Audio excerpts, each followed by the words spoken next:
color. I sure do have a lot of red in here, and I wear it a lot. I don't know, it's probably the first thing I could find in my closet.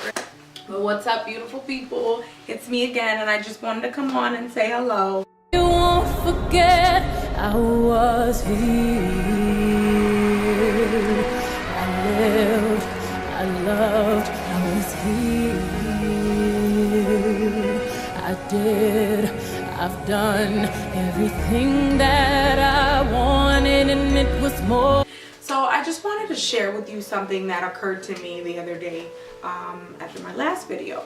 I was talking about doing what it is that you like to do, or going for what you want to be, or becoming who you want to be, or just doing those things that make you happy. Sometimes the most important things in life is not just the destination, but the journey.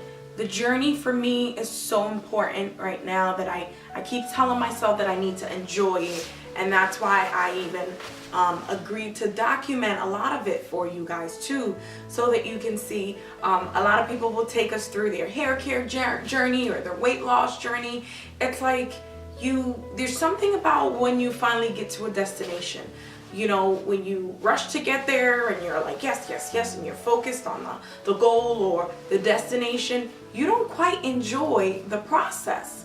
And I ask myself this question all the time. So if I ever got to where I want to be, which is a top, right? Because that's what most people think about, that there's a top that they're supposed to be at, or there's a financial amount that they're supposed to have in their account. For most people, it's $1 million. And for them, that's top. And I ask myself, so what about the people who do have the $1 million? They at some point were like you and me, looking to get to that journey, to get to that million dollar point. They were hopeful at some point to get it. But when they finally got the $1 million, there's a lot of people who win the lottery and are now bankrupt.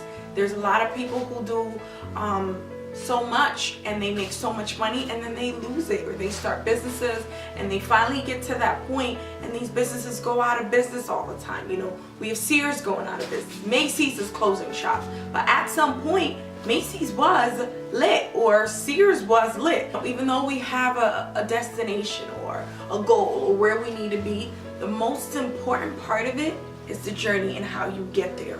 So for me, this year, I'm just like, and all years to come or forever, and I want to cultivate that habit, and I want to help you cultivate that habit as well. And say to yourself, if I get to that point, what does it mean, right? So I don't care what it is for you. If it's a hair care journey, you know, you're trying to grow your hair a certain length, or you're trying to lose weight, or you're trying to make a certain amount of money, or you're trying to get a job. You know, the process is also very important. You're now. What are you doing now? You know, people say, oh, I want to become a preacher, and then they finally get to become a preacher and they realize how hard it is. But there's work to be done before you get to your goal. There's discipline work that needs to be done.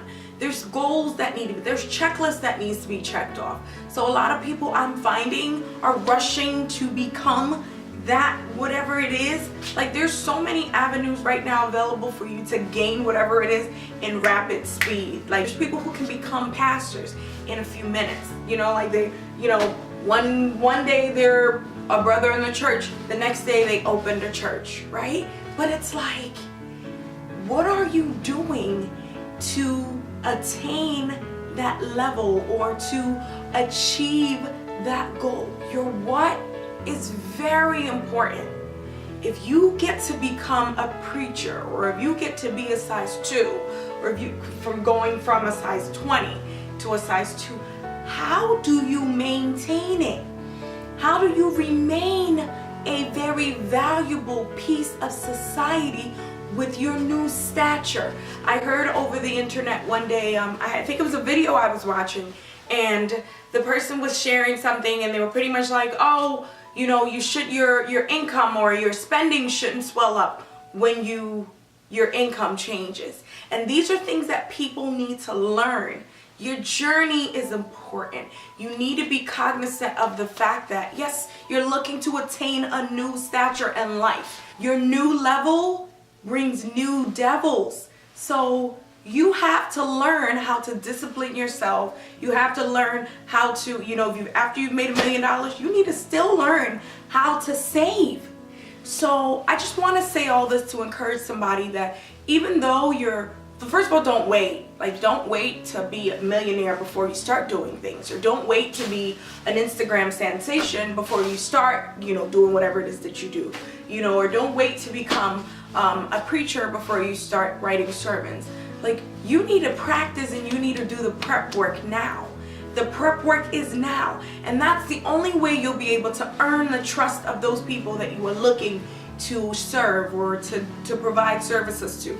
That is the only way you can achieve true success. There's people who, a lot of people look at trust fund babies with, that negative connotation because they didn't earn their money. And half of them, I shouldn't say half, some of them don't know how to manage their money. They never know how to take care of it because they didn't earn it or they didn't work for it. They didn't learn the discipline that comes with becoming that thing. So my advice to you today, I don't know what it is that you're looking to do. I don't care what it is that you're looking to do. Whatever it is, this is it now. Like, if you can talk to your camera like I'm doing now, then you can talk to 1 million people in the future. If you can sing your lungs out, right now, and continue to practice and continue to learn different things, different techniques, then you can sing to millions. Don't think that life should hand you things just because you want it. You gotta work for it. And the most important thing about working is not to just wait and look at what's going to come of it in the future, but it is what you are doing now. It's to cherish the moments that you didn't have anything, but still created a banging speech, or still created a banging setup for a party, or whatever it is that your thing is. So I want to encourage you to live now. Let your dreams begin now. Like, if you want to be a runner, want to run in the Olympics, start it now. This is it now. Don't just start it, enjoy it. Enjoy it to the fullest, so that when you get to the top, you'll know that it's not just the top. It is another day in your life, and that there is no top, and that you are going to continue to soar higher and higher, and nothing can bring you down. When you move to the next tax bracket like me, you will not be caught off guard because you will have the discipline to manage your money. Again, I love being a part of your world. I hope that you want to join my world. So please subscribe. I will insert the subby button right next door, right below. And then I love to hear your comments. I love to hear what you're working on. I would love to hear your thoughts about what I shared with you today. All right? Have a wonderful day.